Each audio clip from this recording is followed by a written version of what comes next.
Assalamualaikum warahmatullahi wabarakatuh. Sahabat Muslim, sebagai seorang Muslim, salat adalah salah satu ibadah yang paling penting dalam kehidupan kita.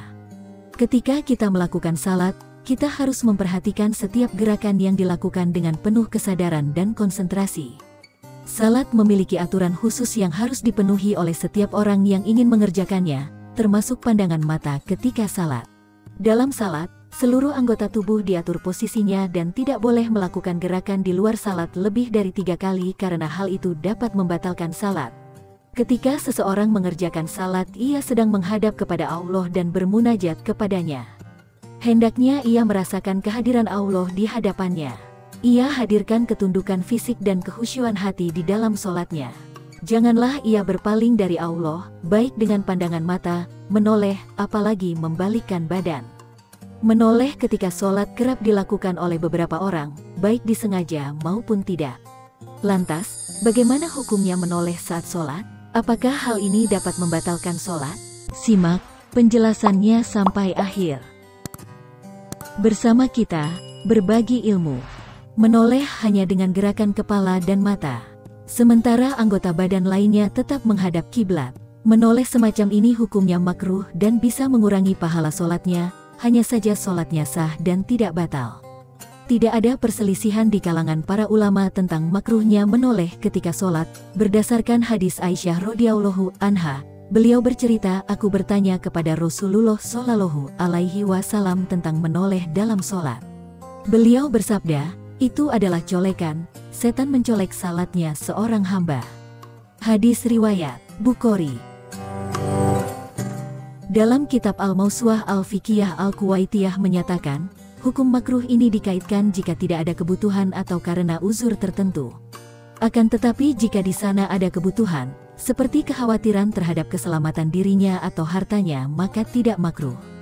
Dalam fatwa Lajnah Daimah juga dinyatakan, menoleh hukumnya makruh ketika sholat dan mengurangi pahala salat. Hanya saja orang yang menoleh ketika sholat, tidak wajib mengulangi sholatnya. Karena terdapat hadis sahih lainnya yang menunjukkan bolehnya menoleh jika ada kebutuhan.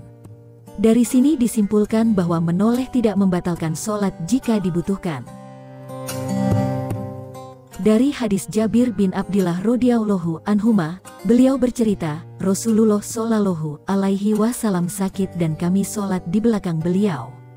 Beliau sholat dengan duduk, sementara Abu Bakar mengeraskan takbir beliau agar didengar semua jamaah. Tiba-tiba beliau menoleh ke kami, dan beliau lihat kami sholat dengan berdiri. Lalu beliau memberi isyarat kepada kami dan kami pun duduk. Akhirnya kami menjadi makmum beliau sambil duduk. Hadis riwayat Muslim. Hadis lain juga menyatakan, dari Sal bin Hanzalah radhiyallahu anhu, beliau bercerita ketika peristiwa sebelum perang Hunain, bahwa Nabi Shallallahu alaihi wasallam mengutus seseorang untuk berjaga malam di sebuah lembah memperhatikan keadaan sasaran. Menjelang subuh Nabi Shallallahu alaihi wasallam selalu bertanya adakah perkembangan informasi dari penjaga malam. Sampai akhirnya dikumandangkan iqomah sholat subuh. Sal bin Hanzalah menegaskan, Rasulullah Shallallahu alaihi wasallam sholat, sementara beliau sambil menoleh ke arah lembah itu, sampai beliau selesai sholatnya dan salam. Hadis riwayat Abu Daud. Sementara menoleh dengan memutar badan sehingga membuat tubuhnya bergeser dari arah kiblat, maka menurut kesepakatan ulama sholatnya batal. Ini dikarenakan bagian dari syarat sah sholat adalah menghadap kiblat, dan tindakan semacam ini dianggap melanggar syarat sah sholat. Hendaknya setiap orang tidak melakukan hal apapun yang bisa mengurangi kesempurnaan saat sholat. Menoleh di dalam sholat memang tidak haram dan tidak pula membatalkan sholat seseorang, tapi menoleh dalam sholat tanpa keperluan, sudah menjadi bukti bahwa ia kehilangan kekhususan dalam sholatnya dan itu menjadi penyebab tidak sempurna sholatnya. Wallahu a'lam bishawab. Wassalamualaikum warahmatullahi wabarakatuh.